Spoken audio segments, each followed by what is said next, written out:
Minutes past 8.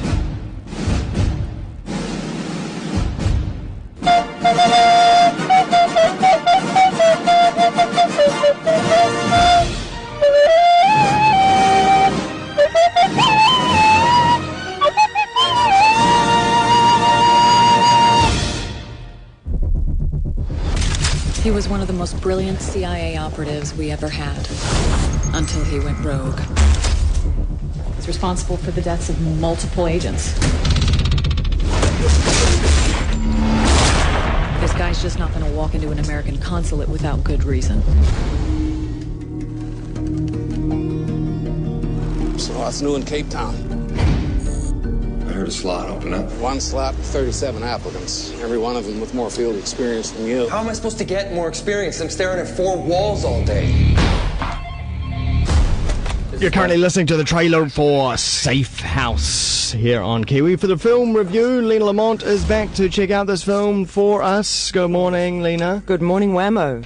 I always think that the 20th Century Fox theme just kind of sets the tone, you know? I agree with you. And really just puts us in the zone for film. Yeah, maybe not the one that you just played. Oh, it is all right. But, yeah, well, you know, we'll take what we can get. You don't even need the zone for this.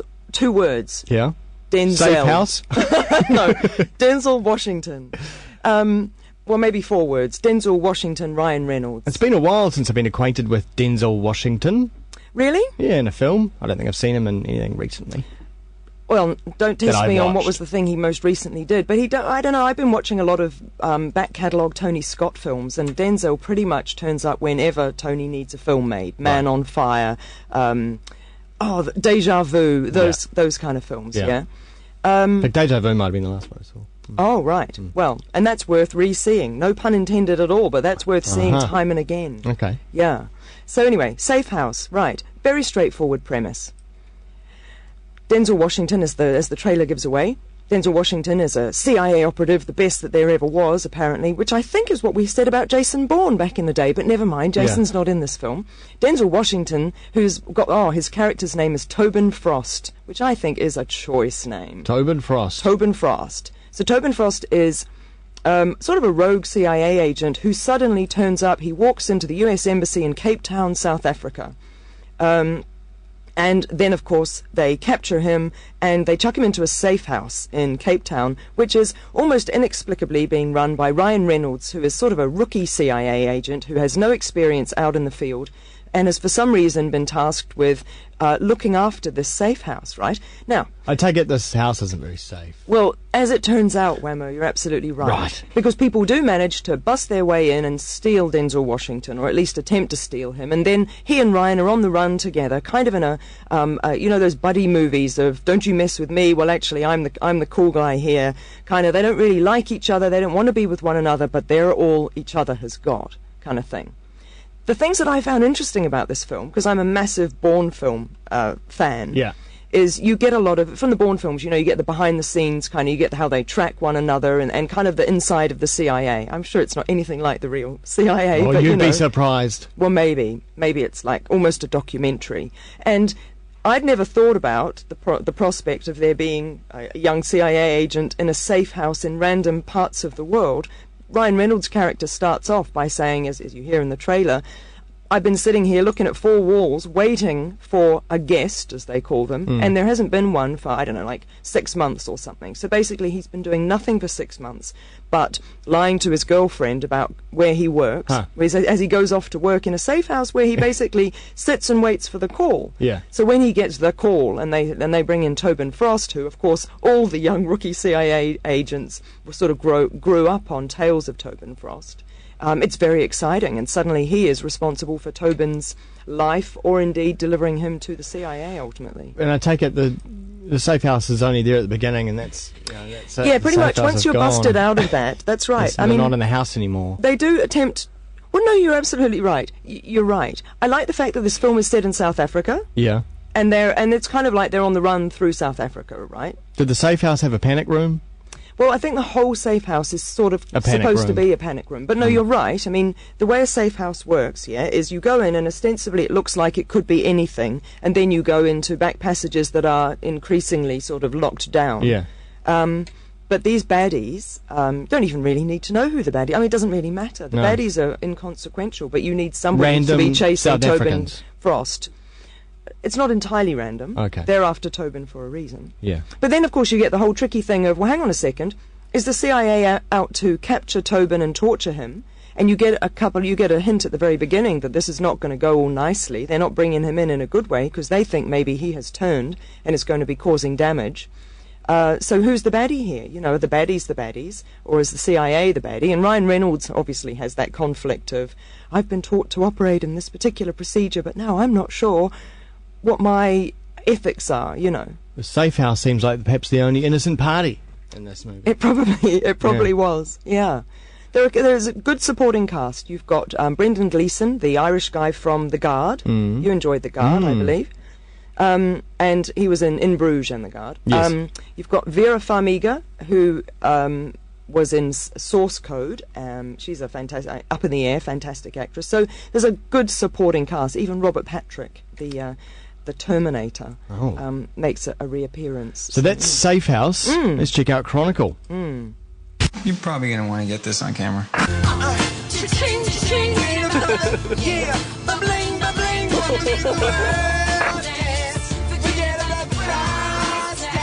I don't want to do it. Dude, I don't want to do it. Okay, are you ready? Okay, Come on, you do it. Give me a countdown. I will, I promise. Are we rolling? I'm going to get the gum. Pull it right out of his mouth. Crikey. You'll have to describe that. Oh, someone was smacked in the head, but it didn't look like they were smacked in the head by anything. Right. Okay, so Chronicle. Chronicle is a film about a young guy who has very few friends. He has an alcoholic, abusive father and a dying mother. He goes to a party. He takes it upon himself to start video recording his life. So you see everything from his camera's perspective, right? And I think the general premise is that he starts doing it because the father is abusive and he wants to capture that. But in any event, he's carrying this camera around through school, through parties, through everything. He and his cousin and another mate go to this crazy rave party, and they're all having an awesome time. And then, inexplicably, they happen upon a hole in the ground, and they go down the hole in the ground. Luckily, he takes his camera with him so that we can see what's happening. And they encounter something, not entirely sure what, and they gain special powers from it. And the special powers are essentially telekinetic powers. Yeah. So they are able to move things with their minds. So in the trailer, you get clips of them stealing gum out of someone's mouth, but of course they're not actually doing it. They're kind of, their mind is doing it, so the person's like, oh my goodness, what happened then? Jedi mind trick styles. Exactly, Jedi mind trick styles, right? So, okay, put yourself in their shoes, yeah? You're a teenager, you may even be an unpopular teenager, and you develop this amazing power. Pretty awesome. What are you going to do with that? Yeah. So, do more than steal gum. well, this is it, for the beginning, right? They keep it to themselves, which I find extraordinary, but nonetheless.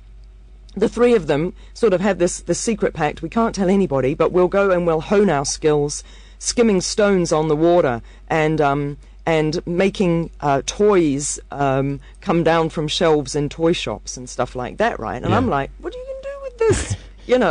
Takes a little while for them to go, hey, we could maybe learn to fly. And that's when stuff gets interesting. That's when it gets kind of cool, because They'd have to concentrate on each other to do that, wouldn't they? No, they You'd concentrate on think? themselves. Oh, It's- right, of course. I mean, I haven't practiced this art, actually, Wammo, so I'm not entirely sure how it would work in practice. You never stand on the garage roof going, I'm No, pretty not sure, really, not so pretty much. Sure I'm- pretty sure I could fly, come on. No, I I'm could do it. quite conservative in my risk-taking. But the point is, right, who hasn't thought, wow, what would it be like to be able to fly? So there are spectacular scenes, really, of them managing to do all this. Yeah. Again, not letting other people know, but I suppose the key thing about this, because I'm at risk of being a little bit critical about the elements of it that I think, well, that's not very plausible. You may say, obviously, going down a hole in the ground and encountering some sort of species that gives you special powers isn't very plausible either. And I would say, suspend that disbelief. Yes, yeah, of course. But there are kind of other aspects where I'm like, well, this isn't fleshed out enough. You could have done more with this. This feels like a continuation of this whole Super 8 kind of vibe of returning, going back to the 80s for this sort of, that feeling of Spielberg type adventure. Well, that's interesting that you say that. So you're making that analogy with, like, maybe the Goonies and whatnot. Yeah. Well, that's interesting you say that, because in actual fact, this is reminiscent of Super 8 in that it's all about found footage. So you've got Super 8, Cloverfield, Blair Witch back in the day. Yeah. The point of this film is we only get to see things through the lead character, whose name is his actor name is Dane DeHaan. Some will have seen him in pretty True flash Blood. camera. Well, interestingly that. But you only see things through his camera, his perspective, and then they work out a way for a girl at school who's also like a videographer. You get to see some of the stuff through her camera. But they try and keep it pretty... they're quite strict about the fact that we can only see things from his point of view. Yeah. So it's supposed to be more of a found footage-y kind of thing, which I think there would be elements of that in Super 8, right? Yeah, I haven't seen Super 8 yet, but okay, you're keen to. Chronicle, you like it? I did like it. I think that the audience that it was designed for will like it a lot more than I did. Right. Yeah. And yes. Who's it designed for? Probably people slightly younger than me and probably more male. To be honest, you know, I think it's a young chap's film more. Yeah. I mean, it's a difficult one. You can't really watch a film like this and look at it critically and say, well, hold on a second, you haven't developed that plot strand or whatever. You should just go going, is this enjoyable? And it is enjoyable, but for me it wasn't substantial enough. All right. Safe House, on the other hand, was really enjoyable, and somehow it was everything it needed to be. Okay. Check out the film reviews in the Sunday Star Times, also lenalamont.wordpress.com. Thanks very much, and we'll see you next week. See you next week.